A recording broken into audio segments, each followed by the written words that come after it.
ज़्यादा से ज़्यादा लोगों को रोज़गार दे सकें। हमारा विभाग तो सिंचाई से जुड़ा हुआ, और आपको पता है कि 14 करोड़, साढ़े 14 करोड़ की आबादी हमारी है। 14 करोड़ की आबादी, 70% किसान हैं। और ऐसे इलाके जहाँ पर बंजर भूमि है, जहाँ पर पानी वर्षा का पानी भी कम होता है, उसको कैसे हम पानी को बरसात के समय में रिजर्वायर में एक तरह से जमा करके उसको चैनलाइज करके, लेकिन जिन जिन इलाकों में छूट गया है तो उस सब इलाकों को भी करके हम लोग सिंचित कैसे करें, और 5 साल में हम लोग का ही सबसे बड़ा एजेंडा रहेगा। नमस्कार, आप लाइव सिटीज देख रहे हैं। आपके साथ मैं हूं वसीम खान। देखिए, संतोष सुमन ने पदभार ग्रहण कर लिया है। लघु जल संसाधन विभाग का पदभार ग्रहण किया। और देखिए, संतोष सुमन ने पदभार ग्रहण करते ही बड़ा ऐलान कर दिया है। हलचल तेज है और उसी बीच रोजगार और नौकरियों की बात चल रही है। देखिए, क्या कुछ कर रहे हैं मंत्री संतोष सुमन। पदभार ग्रहण करते ही बड़ा ऐलान किया है। सबसे पहले आप वो सुनिए। भाग लेने आज पहुँचे हैं, लेट पहुँचे हैं, क्या कहेंगे?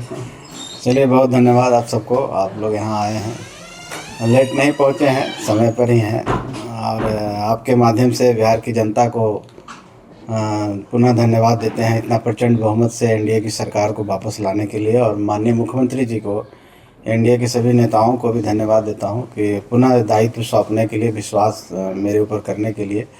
एक अहम मंत्रालय है लघु जल संसाधन विभाग, जो किसानों से जुड़ा हुआ है, खेतों से जुड़ा हुआ है।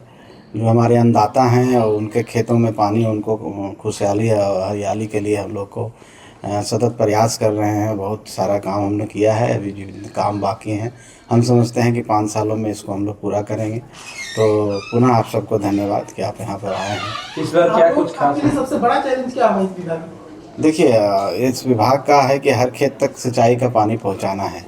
ऐसे इलाके जहाँ पर बंजर भूमि है, जहाँ पर पानी वर्षा का पानी भी कम होता है, उसको कैसे हम पानी को बरसात के समय में रिजर्वायर में एक तरह से जमा करके उसको चैनलाइज करके, चैनल के माध्यम, जिसको हम लोग आहर पैन बोलते हैं, उस माध्यम से खेतों तक पहुंचा करके एक तो वाटर लेवल रिचार्ज भी करना है और उसके बाद सिंचाई का भी काम करना है। तो हम लोग का चैलेंज बहुत हद तक जो था कि हम हर खेत तक सिंचाई के पानी को पहुंचा सकें, हमने बहुत कोशिश की। हम समझते हैं 60-70% हम लोग इसको अचीव कर चुके हैं। 5 साल में हम लोग 100% खेतों तक पहुँचे, और ज़्यादा से ज़्यादा ग्राउंड वाटर को भी हम लोग बचाएं और उसको ग्राउंड वाटर का लेवल को बढ़ाएं।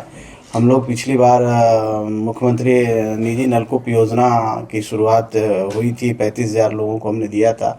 इस बार हम लोग का टारगेट है कि अगले 5 साल में हम 1 लाख निजी नलकूप का स्थापना करेंगे, जिससे कि किसानों को करीब 5 लाख हेक्टेयर भूमि सिंचित होगी उससे। तो हम लोग का एक बहुत बड़ा टारगेट है, हम समझते हैं इसको करेंगे। और बाकी बहुत सारे काम हैं जो अधूरे पड़े हैं, हम लोग सर्वेक्षण करा करके सभी जगह वैसे हुआ भी है, लेकिन जिन जिन इलाकों में छूट गया है तो उस सब इलाकों को भी करके हम लोग सिंचित कैसे करें, और 5 साल में हम लोग का ही सबसे बड़ा एजेंडा रहेगा। नहर परियोजना भी होगा इसमें क्या? नहीं, ये तो हमारे विभाग में नहीं आता है, वो जल संसाधन विभाग का वो सब्जेक्ट है। आने वाले समय में नया क्या दिखेगा विभाग? देखिए, नया निश्चित तौर पर सरकार की जो परिकल्पना है कि हम ज़्यादा से ज़्यादा लोगों को रोज़गार दे सकें। हमारा विभाग तो सिंचाई से जुड़ा हुआ, और आपको पता है कि 14 करोड़, साढ़े 14 करोड़ की आबादी हमारी है। 14 करोड़ की आबादी, 70% किसान हैं, और किसानों के खेतों तक पानी पहुंचाना, यही सबसे बड़े टारगेट है। यही नयापन है। नया तो बड़ा स्कीम्स में तरह तरह के स्कीम्स है हमारे के यहाँ, उन स्कीम पर आज हम नहीं जाएंगे। लेकिन हमारा मुख्य जो फोकस है, मुख्य फोकस यही है कि हम लोगों के खेतों तक पानी पहुंचा सकें, ग्राउंड वाटर लेवल रिचार्ज कर सकें और खुशहाली ला सकें। तो उसके लिए हम लोग का बहुत सारे स्कीम्स हैं। आहर है, पैन है, गार्डन ट्रेंच है, तालाब 5 एकड़ से ऊपर के जो तालाब है उसको हम लोग करते हैं। और इस तरह का, जैसे निजी नलकूप योजना बोला, लिफ्ट इरीगेशन बोले, ये सब योजनाओं से हम लोग सिंचाई का साधन मुहैया कराएंगे और किसानों को खुशहाली लाएंगे। ये हमारा सबसे बड़ा टारगेट है। ठीक है। तो आपने सुना मंत्री संतोष सुमन को लघु जल संसाधन विभाग के मंत्री बनाए गए, आज पदभार ग्रहण किया और पदभार ग्रहण करते ही बड़ा ऐलान कर दिया है। मुख्यमंत्री नीतीश कुमार को लेकर के भी उन्होंने बातें रखी और दूसरे तरफ देखिए रोजगार और नौकरी की बात। फिलहाल इस वीडियो में इतना ही। अब तक आपने हमारे चैनल को सब्सक्राइब नहीं किया है, तुरंत सब्सक्राइब कर लें। आपका बहुत बहुत शुक्रिया।